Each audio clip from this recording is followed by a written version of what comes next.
So there's nothing inherently wrong with conservatism or being a conservative, but conservatism is the politics of caution.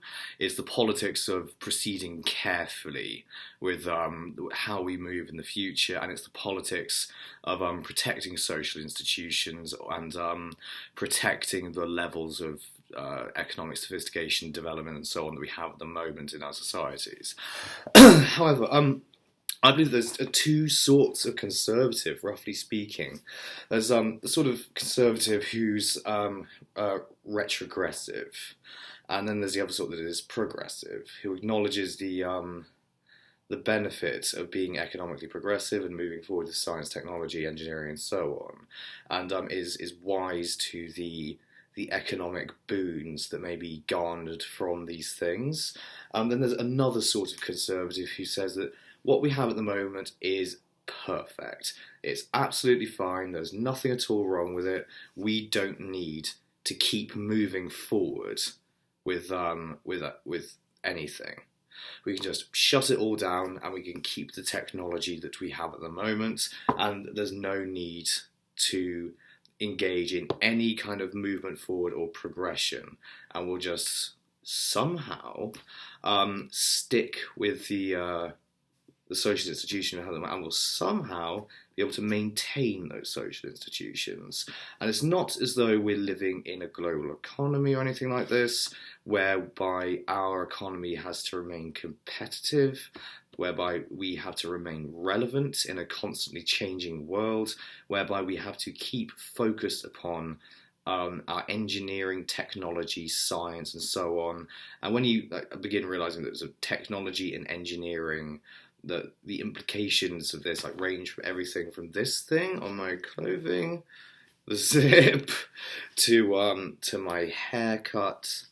It impacts that. It impacts my ability to have a head this neatly shaven, or hair shaved as neatly. It literally does.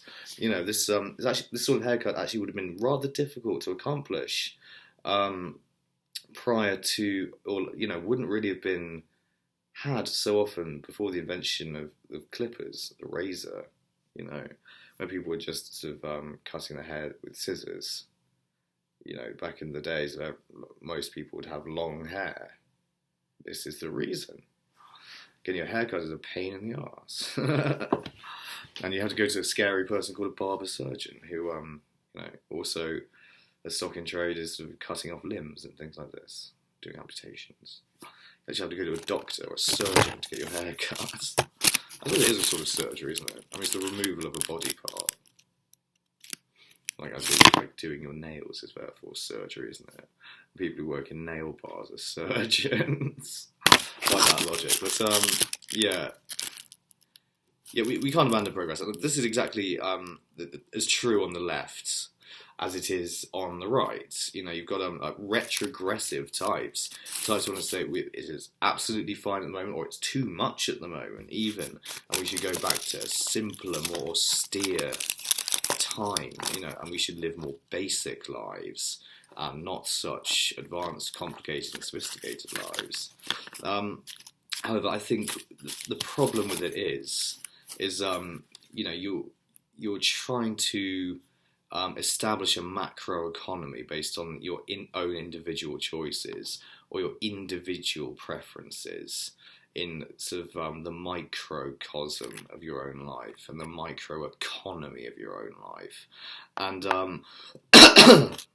for instance, it's very difficult, you say, we should go back and live in medieval times, or I'd like to live in medieval times, and, sort of become a medieval type person with all the learning and knowledge and skills that would have been common to someone living in the medieval times.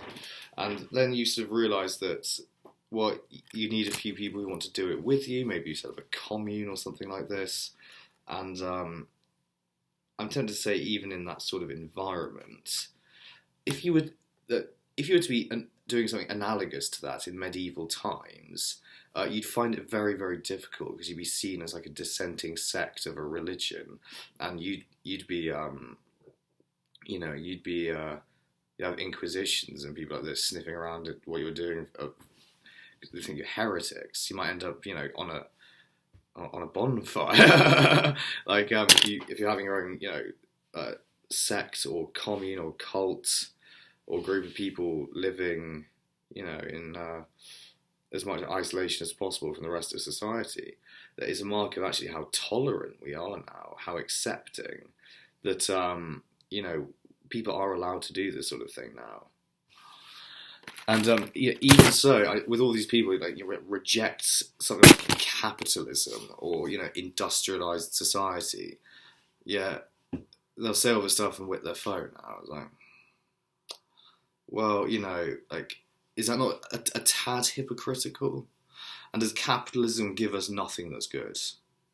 Has it not given us aircraft and automobiles and computers and everything that we like on the internet, Netflix, isn't Hollywood even? That's part of capitalism. The arts, that's just part of capitalism. It's not publicly owned.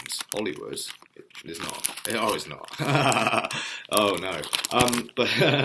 But yeah, it's not socialism. It's actually influenced to some extent by the US government. I happen to know it's happened to be influenced by the CIA and the American government, who funnel money through the likes of Lockheed Martin and Boeing, Northrop Grumman, and these big, say, aircraft manufacturers. And yeah, they want to show off their latest military hardware in films because they want people to maintain an appetite for that sort of thing, and they want to justify what they're doing to the public and justify the billions of dollars that they're spending. So they'll, make films like Transformers that have allusions to things like alien invasions in them, or suggest this, and therefore we need certain technology. Like, they even sit the railgun in there, in the second one. Was it Dark of the Moon? I can't remember. I don't like those films, not really.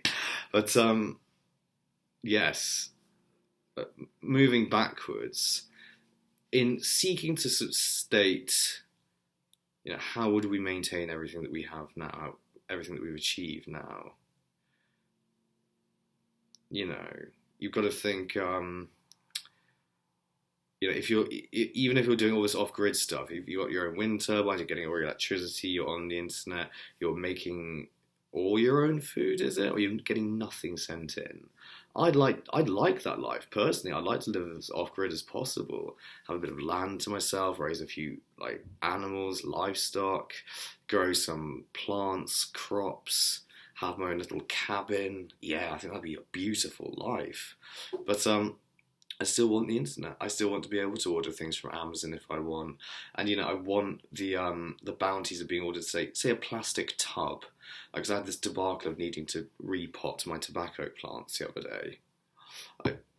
Just for that, some compost. I do want to be able to order them online if I want. And I shop around from a huge selection of products and be able to get what I want. So I love capitalism. It's also a great thing. And yeah, it's caused environmental devastation, but I think its potential is too great to give up, and we shouldn't just throw it all out and go sitting around bonfires and munching on whatever we can find that we've managed to cook on it. I don't think we should live that life. I think that's the sort of life that you might find fun for a few days or a week even. But after that, you'll pretty quickly want yourself a hot bath and your iPhone and to check your social media and to watch, something on your YouTube or your Netflix. If I go to space or Mars, I'd love to have Netflix there. I probably wouldn't go without Netflix. But, or a big cache of films I haven't watched and music I'd like to listen to and books I want to read. It's just how it is, Yeah,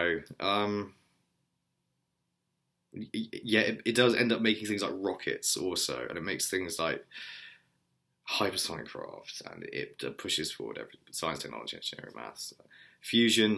Lots of people, myself included, in fact, I think this is a waste of money. It's like, this is going fucking nowhere and they should realise it. But we won't be saying that now, will we? If we're being powered by fusion reactions taking place in space in 100 years' time. And we harness it, with fusion. It's like, oh, look, now we're going to maybe even make a warp drive with this and travel the galaxy.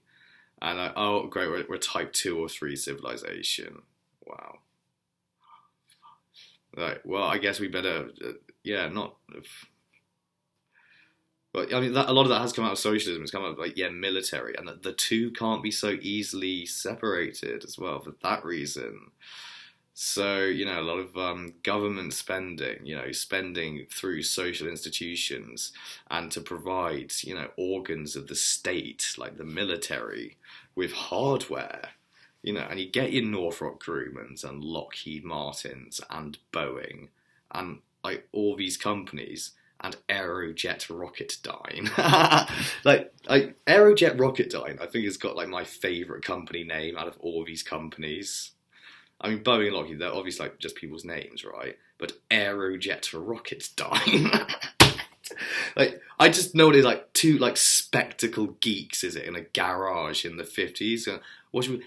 Aerojet Rocketdyne. I bet it was that. I've already got it in my Jetson movie, the young George Jetson film that I'm imagining. I've already got Jetson making a purchase online for some new thrusters for his flying car, and he's like, "Thank you for your purchase with Aerojet Rocketdyne." And you can sort of imagine this Aerojet Rocketdyne going commercial in the future, not just making rocket engines for NASA. Aerojet Rocketdyne. Such a great company. It sounds like a company. It's funny. So yes, we need to be ideologically pluralist. We can't be fixing ourselves in an ideological mire and sticking doggedly to one side of the fence. I've fishtailed through it all. I've gone through being a conservative and being a leftist. They're incompatible. Even they're nuts. This is nuts. To come together and figure out what we all want. I think we all want this, don't we? We all want to get more people into space and really start doing space exploration better.